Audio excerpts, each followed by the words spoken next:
Assalamualaikum warahmatullahi wabarakatuh. Perkenalkan, saya Febri Amelia Permata-Haryono dari kelas 11 Akuntansi 3 nomor absen 16. Di sini saya akan mempresentasikan materi mengenai laporan keuangan dalam bisnis. Berikut materi yang akan saya sampaikan. Yang pertama, ruang lingkup laporan keuangan. Yang kedua, jenis laporan keuangan. Yang ketiga, menyusun laporan keuangan. Yang pertama, saya akan membahas mengenai ruang lingkup laporan keuangan. Sebelum saya menjelaskan materinya lebih mendalam lagi, perlu kita ketahui bahwa laporan keuangan adalah catatan informasi keuangan dari suatu perusahaan pada periode akuntansi, dan tujuannya itu untuk mengambil keputusan, menyediakan informasi, dan mengevaluasi entitas pelaporan perusahaan. Di sini merupakan manfaat laporan keuangan bagi pemilik, bagi perusahaan, dan bagi para investor.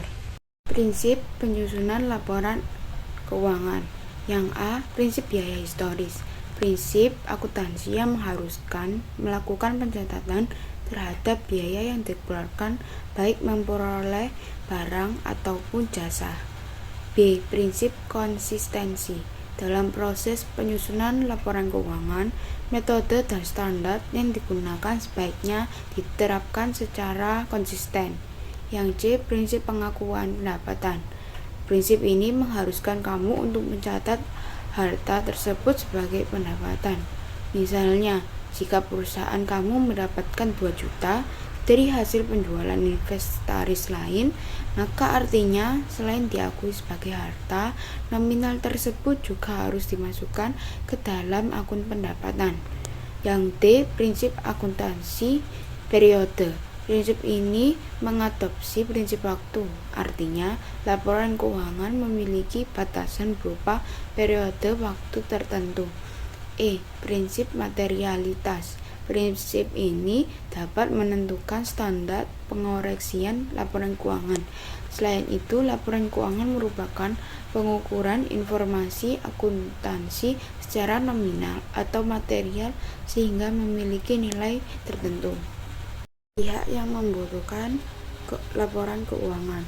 Yang pertama, pastinya pemilik atau owner, pemilik yang menyediakan dana atau modal bagi suatu perusahaan, mempunyai rasa ingin tahu untuk mengetahui seputar bisnis yang sedang mereka jalankan. Apakah modal atau dana yang mereka tanamkan dapat bekerja dengan baik atau tidak. Yang kedua, manajemen. Manajemen atau pengelola bisnis sangat tertarik untuk mengetahui di mana posisi perusahaan. Dengan begitu, informasi akuntansi keuangan menemukan apakah usaha yang mereka kelola menguntungkan atau tidak. Yang ketiga, pastinya investor. Sebelum menginvestasikan uang kepada suatu perusahaan, calon investor tentu saja ingin melihat laporan keuangan perusahaan yang memungkinkan mereka untuk mengetahui keamanan investasi mereka. Jenis laporan keuangan. Yang pertama ada laporan laba rugi atau income statement. Laporan ini menunjukkan pendapatan dan pengeluaran perusahaan selama periode tertentu, serta hasil akhirnya berupa laba bersih atau rugi bersih. Yang kedua ada laporan posisi keuangan atau neraca. Laporan neraca mencerminkan posisi keuangan perusahaan pada waktu tertentu dengan menampilkan aset, kewajiban, dan modal. Yang ketiga ada laporan arus kas. Laporan ini menunjukkan arus kas dan keluar kas dalam perusahaan yang terbagi menjadi 3 aktivitas. Yang pertama ada operasional, yang kedua ada investasi dan pendanaan. Yang keempat ada laporan perubahan modal.